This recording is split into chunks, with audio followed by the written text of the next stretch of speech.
As estratégias para o desenvolvimento de vacinas são praticamente as mesmas para cada tipo de vacina. O processo de desenvolvimento de vacinas se inicia em uma sala que é o banco de cepas, possuem diversos tipos de bactérias, vírus, células animais, todas vivas, que vão ser utilizados para o seu desenvolvimento.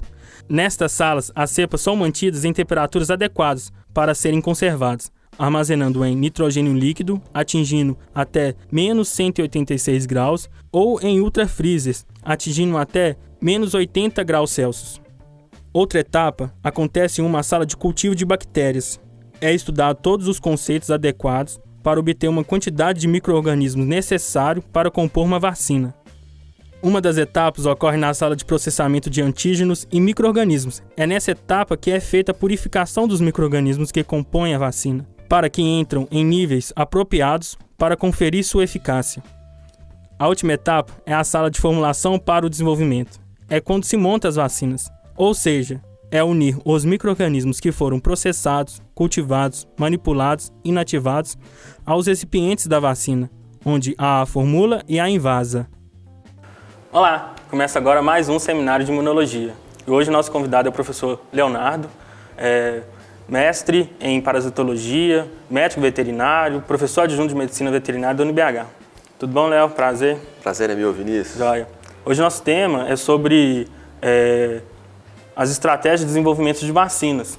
E gostaríamos de saber sobre ao longo do desenvolvimento de cada uma de vacina, o material utilizado, o método, um ambiente que se é utilizado e ela aplicada em si mesma à imunologia. Aí nas questões de vacinas antibacterianas e virais, atenuadas e as inativadas. Bom, vamos lá. Só para esclarecer, o meu mestrado foi no departamento de parasitologia, mas a gente trabalhou com leishmaniose, tentando construir, na verdade a vacina já estava construída, mas testando uma vacina para leishmaniose. Sim. Tá? Então, assim, apesar do mestrado ter sido em parasitologia, ele foi muito voltado para a imunologia, porque vacina é praticamente só imunologia. Bom, as primeiras vacinas que foram desenvolvidas foram feitas de micro-organismos vivos, tá? Vivos, porém inativados. Um exemplo que a gente pode citar dentro desse universo aí, na própria leishmania, na própria doença leishmaniose, foi o que era chamado de leishmanização. O que o pessoal fazia? Eles pegavam pedaços macerados de feridas, de secreção de indivíduos com a leishmania, no caso leishmania tegumentar, e inoculava esse tecido, essa substância que com certeza continha leishmania, o parasito leishmania, inoculava isso em outras pessoas. Bom, quais eram as vantagens disso? O indivíduo ficava imunizado, claro que inoculava em locais que não causavam problemas para as pessoas, porque quando as pessoas eram picadas naturalmente, lembrando que a leishmaniose é transmitida através da picada de um inseto, essa picada podia ser na face, podia ser em locais de grande visibilidade para os outros, e aquilo deixa cicatrizes. Quando o pessoal fazia a leishmanização, obviamente inoculava aquele macerado daquele tecido que continha leishmania em locais não visíveis aos outros. Então o indivíduo ficava protegido, ficava imunizado, e se causasse uma lesão, e às vezes causava sim, mas uma lesão menor do que a lesão natural, essa cicatriz que podia deixar em locais de pouca visibilidade. Então foram as primeiras vacinas a serem produzidas, a serem, digamos, até fabricadas assim, dentro desse universo que a gente tem. Depois disso, começou-se a fabricar as vacinas inativadas, onde o parasito ele era morto. Bom, comparando com as vacinas de parasito vivo, porém atenuado, quais as vantagens, quais as desvantagens? O parasito vivo, ele causa uma imunização muito boa, né? É como se tivesse realmente uma infecção natural acontecendo no indivíduo. Porém, pode causar doença. Ele está vivo, né? O que a gente chama de realmente causar a doença ali no indivíduo onde ele sofreu, que sofreu a imunização. Essa é a desvantagem. Quando a vacina é feita de parasitos mortos, esse indivíduo ele vai ficar imunizado, talvez não seja uma imunidade tão boa quanto a causada pelas vacinas vivas, mas não corre o risco do indivíduo ter a doença, porque o parasito está morto. Ele não vai ser capaz de se reproduzir e acabar gerando doença no indivíduo. Então, a grosso modo, talvez sejam as grandes diferenças aí entre vacina viva e vacina morta, que até hoje são usadas. Tá? Como exemplo, as primeiras vacinas vivas que foram produzidas foi a vacina para raiva de Pasteur. E hoje a vacina para raiva ela é proibida de ser feita de micro-organismos vivos, justamente pelo fato de poder causar doença. E a raiva, como muitos sabem, é uma doença que não tem cura. É uma doença quase que 100% letal. Existem pequenos casos no mundo, inclusive um caso no Brasil, onde o indivíduo não foi a óbito, mas com sequelas importantíssimas para a vida dele.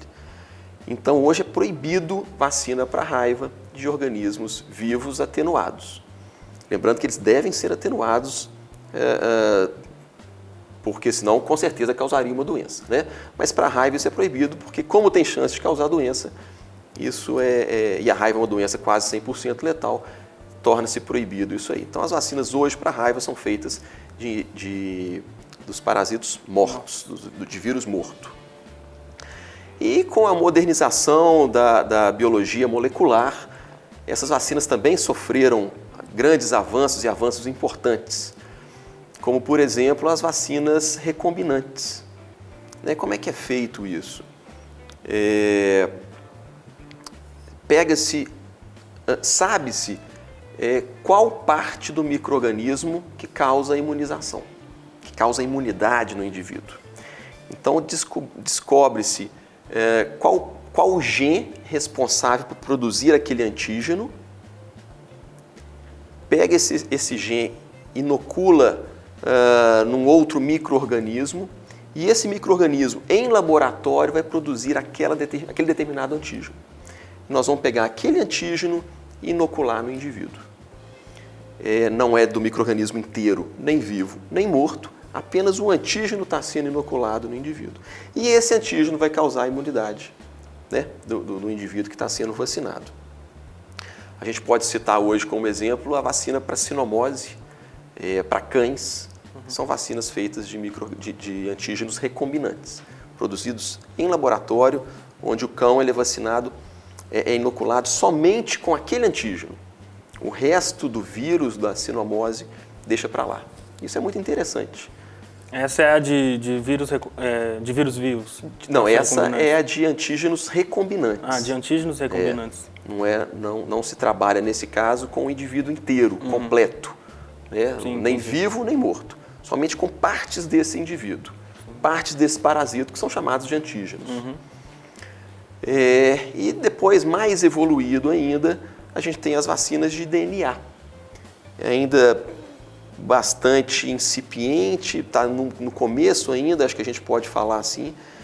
A gente pega o gene responsável pela produção de determinado antígeno, antígenos importantes para causar a imunidade no indivíduo, coloca esse gene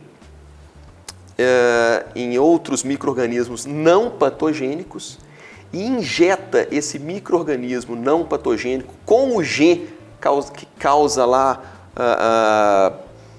responsável pela produção de uma determinada proteína da doença. Sim. E injeta esse micro-organismo no indivíduo.